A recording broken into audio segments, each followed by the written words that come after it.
E aí, vamos dar uma olhada no que rola por trás das telas? Hoje a gente vai desvendar as duas linguagens que são basicamente o esqueleto e o sistema nervoso de quase toda página que existe na internet, o HTML e o JavaScript. Já parou para pensar o que de fato acontece por trás de cada clique? Como é que um simples documento de texto se transforma naquela experiência interativa que a gente usa todo santo dia? A resposta para isso, olha, está numa parceria bem fascinante. Essa resposta está numa parceria muito poderosa. De um lado, a gente tem o HTML, que é o esqueleto, aquilo que define toda a estrutura da página. Do outro, o JavaScript, o sistema nervoso, os músculos que dão vida a movimento e interação. Bora ver como essa dupla funciona na prática? Vamos começar pelo começo, né? Tudo se inicia com a base, a fundação de qualquer página. Estamos falando do esqueleto, a estrutura fundamental que é toda criada com HTML. No HTML, cada pedacinho de conteúdo é envolvido por tags. Pense nelas como se fossem etiquetas que descrevem o que aquele conteúdo é para o navegador. A tag H1, por exemplo, não só deixa o texto grande, ela está dizendo: "Ei, navegador, isto aqui é um título principal." Isso dá significado, ou seja, semântica, para a estrutura.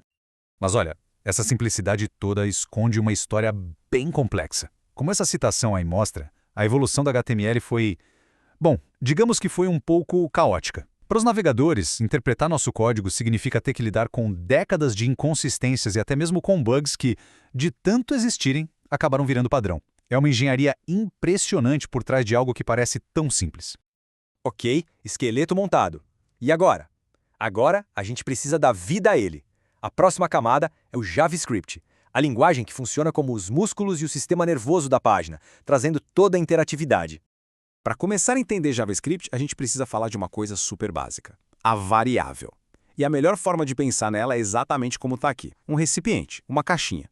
É um espaço com o nome onde a gente guarda informações, pode ser um número, um texto, qualquer coisa, para usar mais tarde no código. E uma característica muito legal do JavaScript é que esses recipientes são super flexíveis. É o que a gente chama de tipagem dinâmica.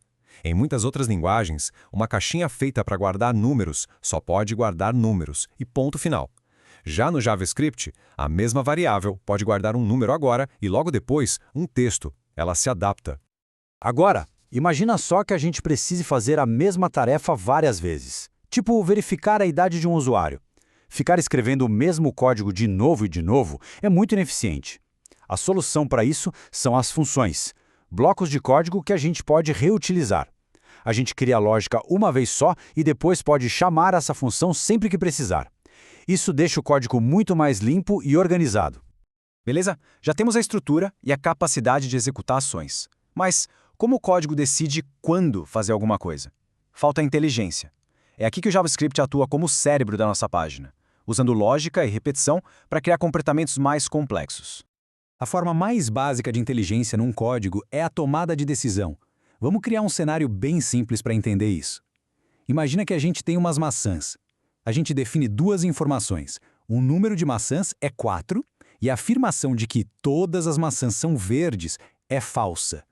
Com base nessas informações, o código vai fazer uma pergunta lógica, uma condição se. A pergunta é: o número de maçãs é maior que 1? E, ao mesmo tempo, todas as maçãs são verdes?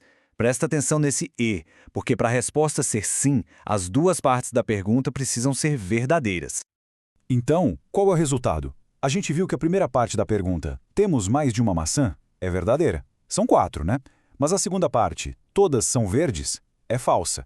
Como a nossa condição exigia que as duas coisas fossem verdadeiras, o código diz não e segue para o caminho alternativo. E é por isso que o resultado é essa frase que aparece aí, indicando que a condição completa não foi atendida. Além de decidir, outra tarefa que um cérebro faz bem é repetir coisas. Olha só essa lista de animais. A missão: encontrar o tubarão. Com poucos itens assim, é fácil. Mas e se fossem milhares?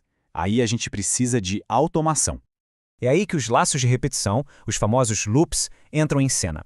O código vai, um por um, fazendo a mesmíssima pergunta. Este item é um tubarão? Ele checa o primeiro, não é. O segundo também não. O terceiro, nada, até que ele acha.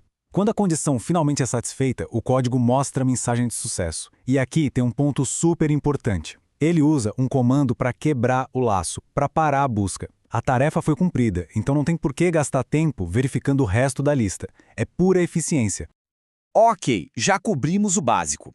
Mas o JavaScript fica realmente poderoso quando a gente começa a organizar as informações de um jeito mais inteligente. Vamos espiar um conceito um pouquinho mais avançado para entender isso: os objetos. Em vez de ter um monte de variável solta, tipo uma para o nome, outra para a cor, outra para a marca, um objeto nos permite agrupar tudo isso. Como a gente vê na tabela, ele organiza os dados em pares de chave e valor, criando uma única entidade, nesse caso, o carro, que contém todas as suas propriedades de forma lógica. Fica bem mais organizado. Agora, pensa o seguinte: e se a gente quisesse que todo carro tivesse uma ação, uma função como acelerar? A gente poderia criar uma cópia dessa função para cada objeto de carro que a gente criar. Mas imagina fazer isso para milhares de carros. Seria um desperdício gigante de memória e super ineficiente. A solução do JavaScript para isso é genial e se chama protótipo. Dá uma olhada na comparação. Do lado esquerdo, o jeito ineficiente. Cada carro tem sua própria cópia da função. Do lado direito, a solução inteligente com protótipo. Todos os carros herdam uma única função compartilhada de um molde central.